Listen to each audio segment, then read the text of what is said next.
to a brain tumor. He died in the following May. Since then, as he can neither answer back nor sue for libel, he has become everybody's whipping boy. He was denounced, for instance, on the authority of Bob Woodward as the man who broke the rules in the London Observer on 27 September 1987. Yet he remains a significant figure in current American history, and those who believe him guilty of improper conduct of the nation's secret affairs will be as interested as those who think him innocent in the account that follows of how his views on the role of intelligence were originally formed. He learned in a tough and practical school during a world war. This book shows how he progressed, in little over 2 years, from a posting to run David Bruce's office for him in London, where Bruce then headed the Office of Strategic Services Mission. It was long before he became ambassador, to becoming the chief of secret intelligence for the European Theater of Operations. That is, he moved from being a senior clerk to being, at the age of 31, a force that could help to decide the fate of nations. He explains how, step by step, the OSS found its own feet, first in Northwest Africa, then in Northwest and Central Europe.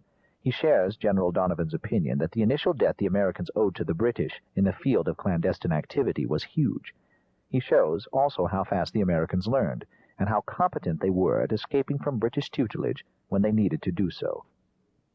Their experiences before, during, and after Operation Torch, the Anglo-American landings in Morocco and Algeria in November 1942, gave them plenty to think about, and from their western Mediterranean bases they were able to provide Operation Dragoon, the landing on the French Riviera coast in mid-August 1944, with a wealth of intelligence and subsequent resistance support. He goes into some fascinating details, both about Dragoon and about Overlord, the earlier landing in Normandy. He shows, too, how the Germans' rear areas in France were permeated and controlled by resistance forces, which were part spontaneous, part communist-inspired, part inspired by de Gaulle, advised by the British Special Operations Executive and the American OSS, and armed by the two countries' air forces. The British instructed the Americans that the Gestapo's hold on Germany itself was so tight that the country was pretty well impenetrable to agents. Casey, alerted by the apparent intelligence failure to predict the failed German offensive in the Ardennes, properly known as the Battle of the Bulge, was able in the last few months of the war to send several highly successful agents into the Reich itself. He throws some new light on the circumstances of the war's end, both in Europe and in the Far East, required reading for diplomatic historians, as well as intelligence buffs and those who want to comprehend the world we live in now.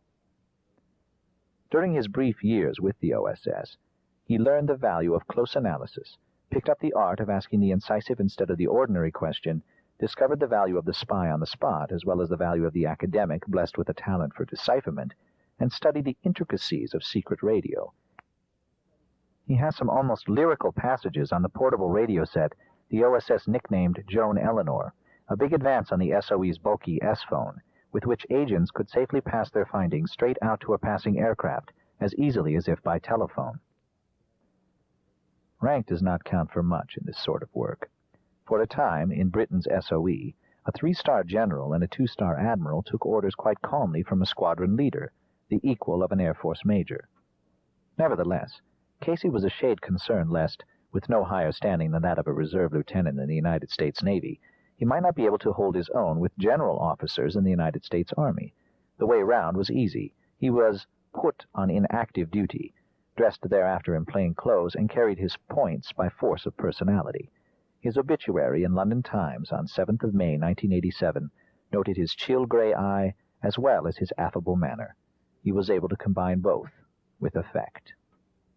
His book lacks a final chapter, which only he could have written, to point out its main lesson. That is, that in any fight against tyranny, with or without a formal declaration of war, any free society needs to possess a deadly secret, deadly efficient body to equip it both with intelligence about the enemy and, if need be, with the means of covert action. Necessarily, such a body must come under the control of a freely elected authority. There are some in the United States, both among politicians and among journalists, who oppose the existence of any such force, on the ground that it is unconstitutional.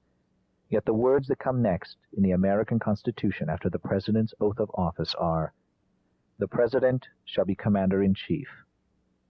For Casey, a devoted American and a devoted lover of freedom, that was authority enough.